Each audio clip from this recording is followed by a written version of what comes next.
ప్రపంచవ్యాప్తంగా నగరాల్లో వస్తున్న డిమాండ్. అది అవసరం కూడా, మనుషుల యొక్క అవసరం. ఇవాళ మనం ఢిల్లీని చూస్తున్నాం, ఏ రకంగా కాలుష్యంతో ఇబ్బంది పడుతుంది. రోజుల తరబడి సెలవులు ఇవ్వాల్సి వస్తుంది ఆఫీసులకు, పిల్లలకు కూడా.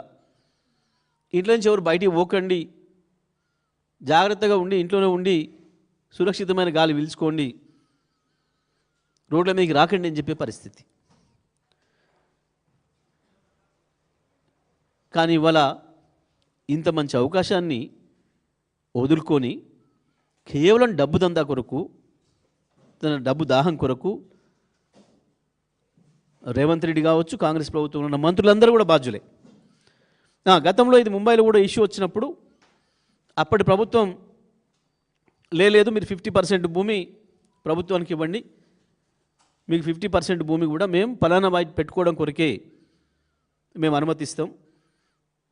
ఆ పరిశ్రమలు పోయినాయి కాబట్టి కొత్తగా ఐటీ పరిశ్రమలు కావచ్చు, ఇతరమైనవి కావచ్చు, మళ్ళీ ప్రజలకు ఉపాధి కల్పించే పద్ధతుల్లో ఏ ఉపాధి కొరకైతే మీకు ఆనాడు మేము ఈ భూమి ఇచ్చినామో మళ్ళీ వాళ్ళు ఉపాధి కల్పించడం కొరకు మాత్రమే దాన్ని వినియోగించాలి అని చెప్పి వాళ్ళు తెలియ వాడిన అక్కడ.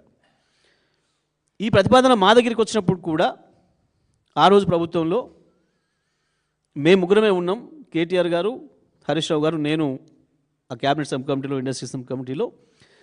అది వచ్చినప్పుడు, ఆ చర్చ వచ్చినప్పుడు కేసీఆర్ గారి దృష్టి తీసుకుపోయినాం. లేదు ఇప్పుడే దాని మీద ఎవరేం తొందరపడకండి, దాన్ని తప్పకుండా ప్రజల అవసరాలకు వినియోగించాల్సిన అవసరం ఉంది, దానికి మంచి పాలసీ తీసుకొద్దాం, ఎట్లా వినియోగించాలి, గ్రీనరీ ఎట్లా డెవలప్ చేయాలి. ఆ ప్రాంతంలో ఇప్పుడు హైదరాబాద్లో ప్రధానమైన సమస్య శ్మశానాలకు సంబంధించి పెద్ద సమస్య వస్తుంది. అది చాలా భవిష్యత్తులో చాలా పెద్ద సమస్య అవుతుంది. ఆ ప్రాంతానికి పార్కులు కావచ్చు, ఆట స్థలాలు కావచ్చు, ఇవన్నిటి కూడా వాడాల్సిన అవసరం ఉంటుంది. ఇంకా ప్రభుత్వ కార్యాలయాలు పెరగాల్సిన అవసరం ఉంది, ఆసుపత్రులు రావాల్సిన అవసరం ఉంది చుట్టుపక్కలకు కూడా. ఇవాళ మనం ఆ ప్రాంతంలో, ఎల్బీనగర్ ప్రాంతంలో ఒక పెద్ద హాస్పిటల్ నిర్మాణం చేయాలంటే అక్కడ ఉన్న మార్కెట్ని తరలించాల్సి వచ్చింది.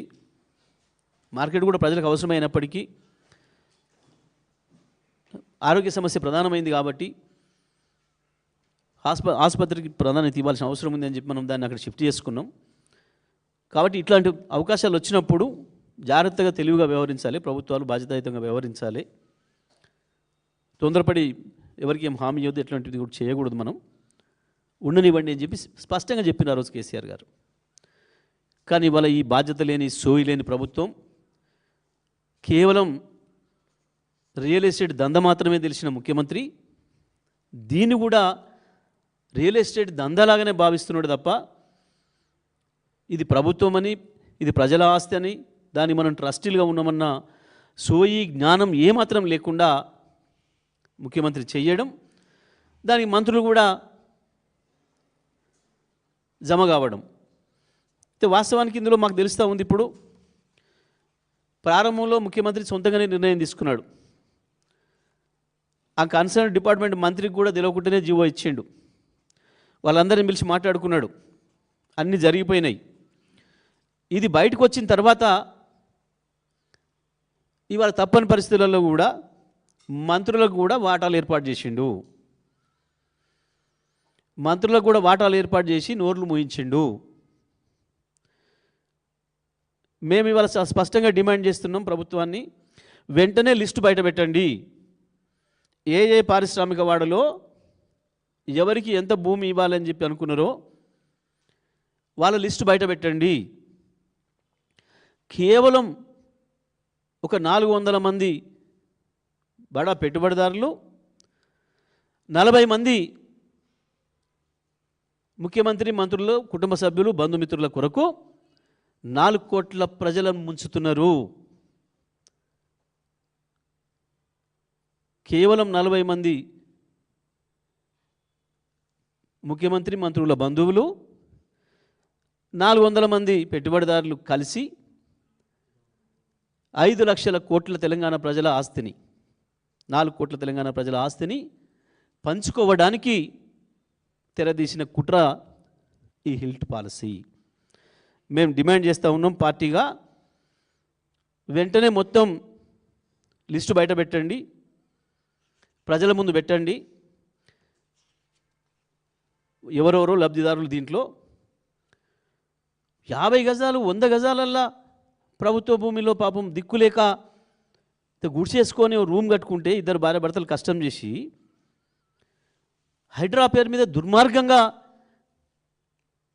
వాళ్ళని కూలగొట్టి వాళ్ళ ఇల్లు కూలగొట్టి వాళ్ళను నిమిషాల మీద గూడు లేకుండా చేసి ఇన్ని వేల ఎకరాల భూమిని పంచుకుంటామంటే కేవలం 40 మంది దొంగలం తింటామంటే తెలంగాణ ప్రజలు ఎందుకు ఊరుకుంటారు? మీరు పెడతారా లేదా 2 రోజులు సమయం ఇచ్చి మేమే బయట పెడతాం. మొత్తం దొంగలు ఎవరో, కలిసి దోసుకుంటున్న కుట్రదారులు ఎవరో అందరి పేర్లు కూడా బయట పెడతాం మేమే. ఎందుకు తీసుకువచ్చింది ఈ పాలసీ? రేపు హైదరాబాద్ భవిష్యత్తు ఏం కావాలి? ప్రపంచంలోనే అత్యంత వేగంగా అభివృద్ధి చెందుతున్న నగరాల్లో ఒకటి హైదరాబాద్. అది గతంలో కేసీఆర్ కేటీఆర్ కృషి వల్ల ప్రపంచవ్యాప్తంగా ఒక మంచి పేరు తెచ్చుకొని